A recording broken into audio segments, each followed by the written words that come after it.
Welcome back to another edition of the Let's Get Local reboot here in 2020 as we continue on and talk to local businesses that are doing great things in our community and also some great things, not just in the community, making some great products locally and being good stewards and running a good business. So today we're going to talk to Nathan over at Yahara Bay Distillers. Nathan, how are you, sir? I'm doing great. I'm happy it's Friday. And how are you? I'm doing all right. I was telling you just before this, it's been kind of a hectic day, but it's nice to sit down with you and chat a little bit about the distillery. And you gave me something to try out today for the first time. So I'm going to give you my real authentic reaction. Here's what I've got. I've got an unidentified bottle.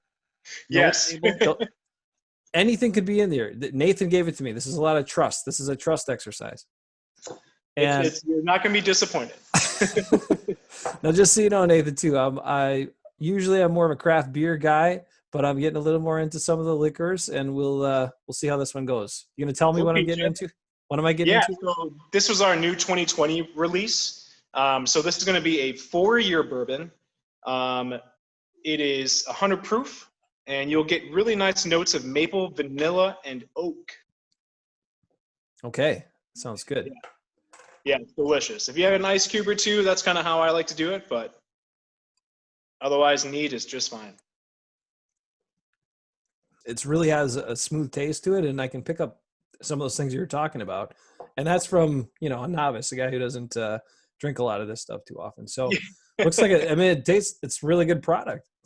Thank you. I appreciate it. Yeah, a lot of work goes into making aged whiskey. So tell us a little bit about the company itself, Yahara Bay Distillers, the history of it and how it's kind of evolved over the years. Sure. So Yahara Bay Distillers is a family-owned company. They've been around for 14 years. We are Madison's first distillery and Wisconsin's second distillery since Prohibition. The owners, Lars and Nick, father and son duo, helped start this company from the ground up. We started with just a few basic products. A lot of the times you see things like rum, vodka, and very young whiskeys come out first because it's a quick turnover. So for us as a company to start coming out with these 4 years and 8 years is really great to see. It just means that we have really great growth. We started out in a very small facility over on Fish Hatchery Road. And about 4 years ago, we moved over here to Nesbitt Road, kind of where all the construction is going on in McKee. And it was a huge expansion with a public house. We have a big warehouse facility for our imports. And then we also kept our old facility for barrel aging. So right now we have over, I believe, 300 to 400 barrels being aged. We've just put away about 30 of some new whiskey. We also just put away about 15 of kind of like an experimental whiskey, actually, which I won't go too much into details. You'll have to wait a couple years to hear about it. But yeah, I mean, it's a great family-owned company. The other son, Nels, is our general manager. He's been here for about 4 years as well. And he's just been running this company in just such a great way, supporting the community, supporting Wisconsin, the state as a whole, and then also supporting his employees. We're the biggest small company you might know of. We have a 22,000 square foot warehouse with only 9 employees. And we're putting out just huge numbers of product. It's really great to see people buying local right now during the pandemic. It really helps us out from the top to the bottom. So Yahara Bay, we make just about everything. We have gin, rum, vodka, whiskeys, brandies, and like I said, a bunch of different imports that we bring in from Mexico, Scotland, France, and all over. So starting here, I didn't really know what I was getting into. I thought it was just going to be, all right, pour this whiskey in with your Coke and you're all set. But it's a lot more than that. It's a great experience to have. I was just showing the founders and owners there briefly while you're talking. Okay, Yeah. I'm going to go on to some of the things you just said, but hold on a second, Nathan. You can't give us experimental whiskey and then give us nothing. You can't give us nothing on that. Give us a little nugget of something there. I'll give you a little something. So we experimented a couple years ago with some of our favorite beers. And we have something called the Hillbilly Still, which is a very small still for experimental batches. And so we took some of our favorite beers and we distilled it into a whiskey. And we found that it makes an amazing product. And so our experimental whiskey is just that. It's an experiment of some of the beers that we handpicked and that we distilled and that we're going to barrel age. Okay. I just wanted at least a little something there on that. Just a little Yeah. direction. As Okay. a craft beer guy, I can totally understand. Yeah. You want. Well, talking about the company and the history and so many great things that you mentioned, I was reading a little bit. I do that, I'm a former journalist, and so I try to read up and at least have a little knowledge going into some of these features with great local businesses. But I know it was kind of at the time that the Yahara Bay Distillers was created, it was really, there weren't a lot of local distilleries at that point, and I think it was visioned by the owners to say they saw the craft beer movement and they said, I think there's a place for this too. And isn't that really kind of what they just went with? I mean, they went on, it was a bit of a hunch, but it was a calculated hunch. Yeah, it was definitely a long branch to go out on. They're definitely entrepreneurs. There were no distilleries in this area 14 years ago. So to be dropping everything that they had to invest into this company, I don't think they knew where it was going to be this big someday. I could imagine just 14 years ago putting a couple barrels away and being happy about it. But now to see, like I said, 300 barrels aging, it's just got to be, hopefully, a great sight to see. Now you mentioned, Nathan, a lot of the good that Yahara Bay Distillers has been doing in the community. And that was one of the reasons when I first kind of connected with you recently, because you and the company donated a gift box for a fundraiser that I was doing through work for Project Home. And that was great. It was a nice auction item that we, had some contributions for and bids on. It was wonderful. And Awesome. And then you started, when I went to pick that up from you, you started telling me about how, you guys been giving away hand sanitizer during this tough time, all of that. And we, a lot of people have been through a lot during COVID, but I like how you found a way to continue to give back. And again, a lot of the distilleries picked up that, that hand sanitizer need that was there. Tell us a little bit about some of the great things you guys have been doing in connection with that, but also just in the community. Sure. So before COVID, in our public house, we supported local by bringing in local artists every month. It was something I was very proud of. It's something our owner, Catherine, was very proud of. She's a retired art teacher. So we supported local arts very much so all the time here at Yahara Bay. So when COVID hits, we wanted to keep some more support in the community, and we weren't able to make hand sanitizer right away. The TTB, the federal agency, let us make hand sanitizer about a month into COVID. So then we brought in all the hydrogen peroxide, the glycerin, and then a high proof alcohol. And it was all hands on deck. We weren't getting very many orders in for spirits, but the need for hand sanitizer was great. We were getting calls from the governor's office, and we worked directly with Governor Evers to supply the National Guard with hundreds of cases of hand sanitizer early on in the pandemic. And so, like I said, it was just all hands on shift, 10 to 12 hour days, 5 days a week for at least a month to help support our community and our state. And since then, we've seen obviously the hand sanitizer kind of come back into the market and the bigger suppliers starting to get it out there. So we still have a supply, and we still offer for sale on our retail. But we also like to make sure that we are still helping the community. So we donate at least one case every week, if not more. So for example, today we just donated 6 cases to the Salvation Army. So they could provide over 70 bottles of hand sanitizer, one per bell ringing station across Wisconsin. So you'll see our product at all the bell ringing stations throughout the state, it's fantastic to be a part of something to be able to give back. I'm a Madisonian. I've lived here my whole life. So to see these people that I know benefiting from what we're doing is fantastic. It's great. Yeah, I think that's amazing and it shows you kind of the power and the speed as well of a response that local businesses can have to a situation or a need or a crisis. And that's really kind of where we were. And the fact that, Yahara Bay and other local distillers really stepped up to help during that time was amazing. And then I'm also glad, though, coming, a little bit further down the road, even though we're dealing with this thing for a while yet, we know that that you guys have, the rest of your business has picked up. Everyone had to make adjustments to the way the Yep. business operated, but tell us about some of the adjustments you made and how that's going these days. Sure. So I started out bartending before COVID. So as soon as COVID hit, I transitioned into a bottler, and a lot of our staff did as well. I believe we only lost 3 employees who were all full-time students and part-time bartenders. But the rest of us, we had either families to support or ourselves. And so we all kind of stayed flexible. It wasn't the same hours. It wasn't the same shifts. I've been on the industry life for so long that my shifts are normally Thursday through Sunday. We call them the money shift. So it'd be like 5 p.m. until 3 in the morning. So to go from a 6 in the morning to a 3 p.m. shift, bottling hand sanitizer, is definitely a big change. It's something that we all had to get used to.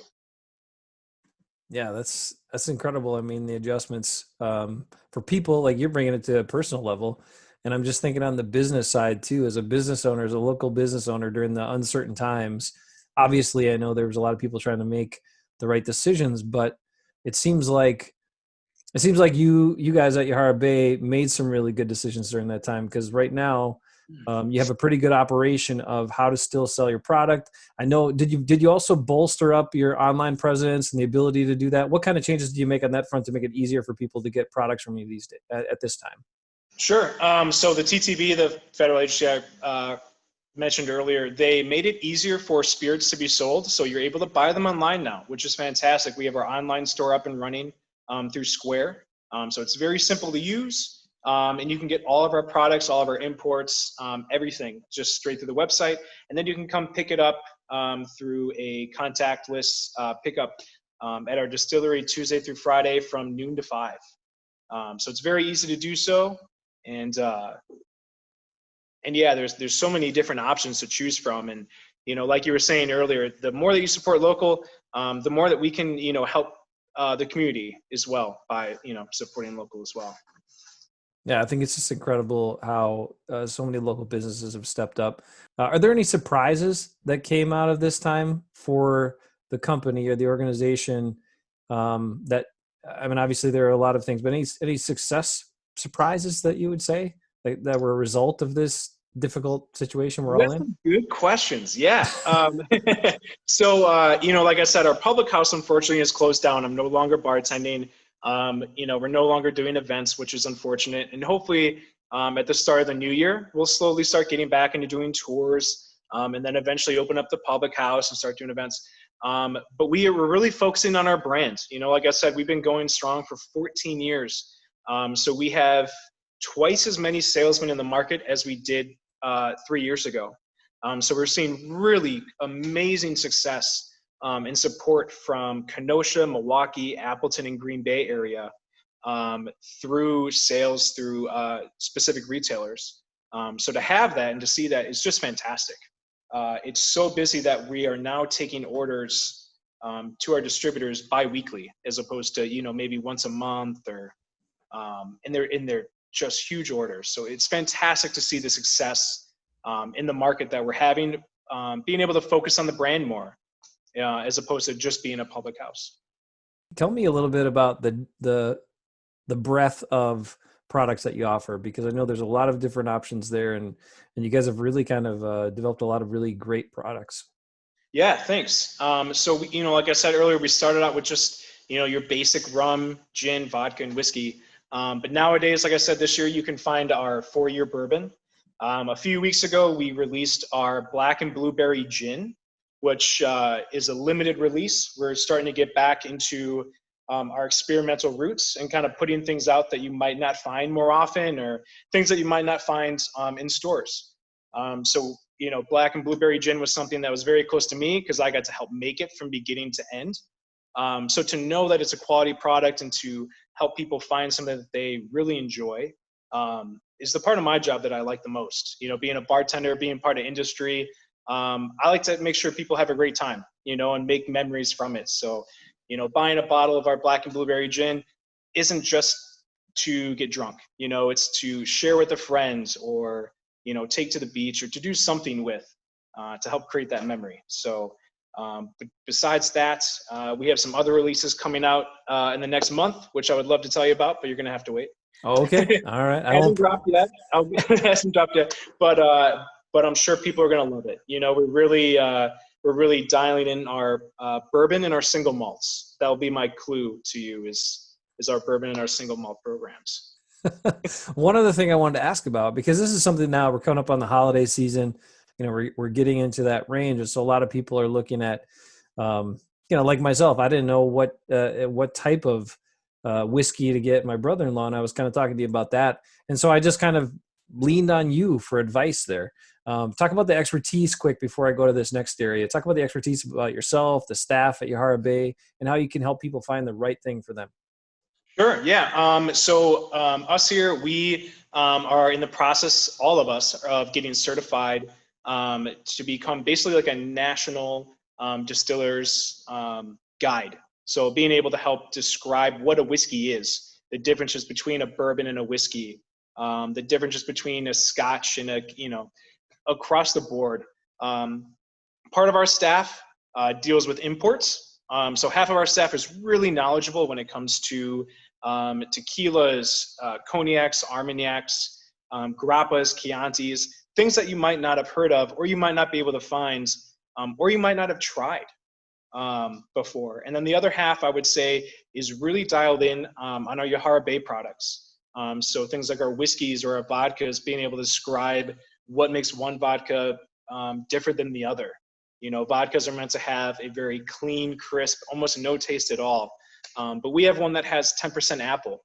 So when you drink it, it actually has a really nice sweet note at the end, which a lot of people pick out. When our public house was open, they would ask, you know, did you put sweetener in this? Or, you know, what is in it to help make it so sweet? And those are the learning moments that we love to share with customers.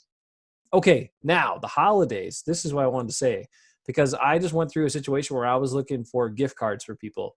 And that's a big thing right now. I know another way that we can support local businesses is by purchasing gift cards, because that's super helpful, right? And I went to your website, and I have to tell you, it was a very simple process, which is very nice to see, because not all website gift card purchasing is created equal. I will tell you that. That's good to know.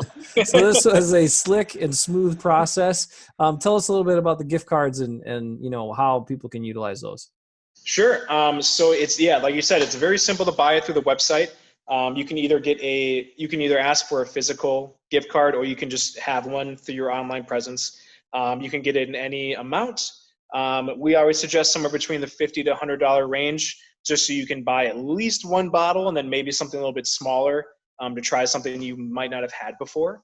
Our gift cards are good, you know, throughout the entire year. You can use them whenever we have discount codes as well. We'll normally sometimes throw out, you know, a certain % discount on weekends. So look out for those to spend your gift cards on. Yeah, it's very simple to use, and it helps us out immensely. So. What about the way, and I don't want to give away trade secrets here or anything like that, Sure. but what about the importance for you guys about the source of what you make, the ingredients and everything else? Sure. I mean, I don't know if you can see behind me anyways, we have a local ingredient sign just right back here. Yep. Yeah. But, you know, we love supporting local. You know, our junipers from Door County. One of our biggest sellers is our 3rd-year old fashioned mix. We use Door County cherries in that. You know, like I said, being a Madisonianite, I love using things from Wisconsin, and so does our distiller. So using Midwest grown grain, or one of our products is our Aronia berry and cherry liqueur. I kind of get into this for the apothecary side of things. I kind of like how I like the history of where spirits came from. So during the plague, for example, those doctors with the really long noses, those metal masks, they would keep things like juniper berries and other type of berries inside of there, not knowing that the juniper actually scared off ticks and other small insects that would carry the plague. So it wasn't the actual juniper berry that saved them. It was the fact that it would scare off the small mites that would have, you know, gotten them sick. Wow, some history lesson to your Yeah, today too. yeah. That's great. So I it's love just it. amazing to use. Those ingredients I think are more powerful when you use it for local. The Aronia berry and cherry, for example, is very healthy. That's why I brought up the apothecary side, is because normally you don't use healthy with alcohol. Those are Right. two things that normally you don't hear people talking about. But if you're looking for something that you might want just a shot of every day, like a lot of people who drink wine, for the antioxidants and stuff like that. Our Aronia berry and cherry is so great for you because it has twice the amount of antioxidants than other berries do. And it's another Midwest grown berry. Normally they use it for aesthetics, but it's actually really delicious, sweet and tart when you mix it with other things. Wow. Well, I mean, it's good info. And I love the fact that you guys do that. I mean, I think it's so important um, to have to be like one of those local businesses that also makes an effort to support other local businesses in your product chain. So I think that's incredible. Tip the cap to you guys, and I certainly appreciate it. Certainly appreciate that. Thank All you. right. Do you have anything exciting coming up that you can tell us about? Because I know you already teased a couple of things you can't tell us too much about. Any recent new products that have been really You're gonna get me popular? in trouble. No, No, no, I don't want to. So tell me about something that you've already got out that's been really kind sure. of people have taken to.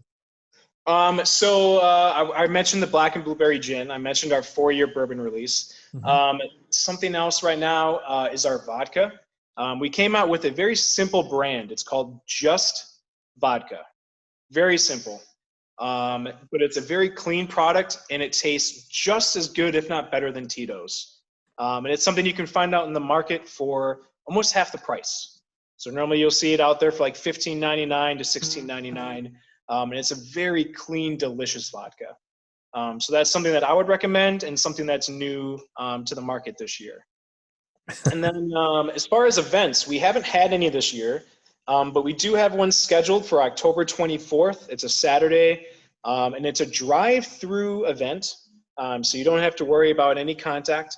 And it's called Wisconsin's Best Bloody Mary Festival. So it's something we've put on every year for the past few years. And it's normally an outdoor event with a couple thousand people. This year, obviously with COVID, we are making it a drive-through, so you can still come through. You get to grab a bunch of different types of Bloody Marys from different competitors, and then go home and make your drink, sample it, and then vote for what your favorite was online. Where are people voting on that? Is that Facebook, some other social media, or on I the believe website? it's through 100 Mile Sauce. Okay. They're the ones that are hosting the event, and I believe it's on their Facebook page. It's also, you can find it on our event page as well. Okay, that's good to know. I was going to ask about events too. That's good that you brought that up because, yeah, I mean, people are getting really creative about those things right now too, especially if you used to do a lot of events. So that's good that Yeah, you guys are doing that.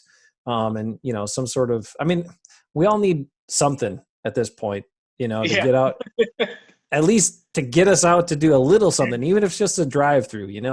So yeah. we appreciate that. Especially with the colder weather. I mean, I love to see all these restaurants and bars, and even distilleries turning their parking lots into outdoor event areas. I think it's fantastic. It's a great use of those things. And it's a great way to support locals by doing stuff like that. So, I really look forward to this drive-through event being a successful one. All right, Nathan, is there anything else we left out that's really important right now? Because this is my catch-all question in case we steered too far away. You have some great questions. I can see, yeah, your journalist side. No, I mean, it's the best thing I could do right now is to tell everyone, keep supporting local. It's just amazing to see how much money comes back into the community when doing so. I think we've all seen the statistics, and we've all seen how much it impacts us, just helping out local places. Like I said, it's a family-owned company. You're not helping out Jeff Bezos, by buying our whiskey. He's not making another $1 billion this year off of it. It's just helping the community when you do. So keep doing what people are doing, and stay healthy is all I can really end with there. I'm going to ask for your contact information one more time, but I want to make this point before I do. And that's, this kind of struck me recently. So up until probably 6 or 7 years ago, I would say I was certainly not as cognizant of buying local and making a concerted effort to do so. And then I kind of got involved in Dane Buy Local and met a bunch of people and met a bunch of the members, learned about these businesses. And again, it's about the people that own these businesses too. They live right here in our community. They do a lot of great things. And so that really, at that point I was sold. I'm like, that's it. You know, I've got to change the way I shop. I got to change the way I do some things. I will use the other options when necessary, but whenever possible, I'm going with a local company. And how I bring this back right now, just kind of hit me, and it just kind of really hit me just a couple of days ago, especially after watching, the recent presidential debates and some other things that happen. And so we've got COVID, we've got all this stuff, all these things that are completely out of our control, right? But one thing that you have in your control is where you choose to spend your money, where you choose to get the things you want and need from. And if we can have more and more people thinking local first and giving that local option a chance before they go to Walmart or Amazon or whatever, those places all have their place. Those businesses all have their place in our society. But if we can get people thinking local first, how much of a difference that can make for our local economies, for those business owners, for all the small shops and businesses to hang around. So agreed. This holiday season, and maybe I'm soapboxing a little bit here, but this holiday season is going to be a make or break season for a lot of local businesses. Yeah. So really encouraging people to think local first. And remember, that's the power you have. You have the power. You choose where you spend your money and where you get your stuff from. So that's what I want to put out there, because it just hit me the other day, kind of in that format. I've always thought similarly, but I thought, you know what? That's my power. That's the one power I've got during these crazy times. Yeah, it's the one thing we have control over. Exactly. We can control what happens at a federal level, but at the end of the day, the only people we have to turn to are our neighbors. I don't knock on DC's door and I ask them for help. No, I knock on my neighbor's door and I ask them for help if I need something. So. All right, Nathan, give it to us, the website, contact information for Yahara Bay Distillers, please. Definitely. You can call us anytime at 608-275-1050. If you want to buy something on our terrific online store, you can go to yaharabay.square.site. You can also check out our Facebook page at Yahara Bay Distillers. And then we also have our own website at yaharabay.com as well. Very good, Nathan, and thank you. That first one caught me a little bit off guard, but I'm getting acclimated, and really the flavors, everything else. Great choice. Awesome. Great choice.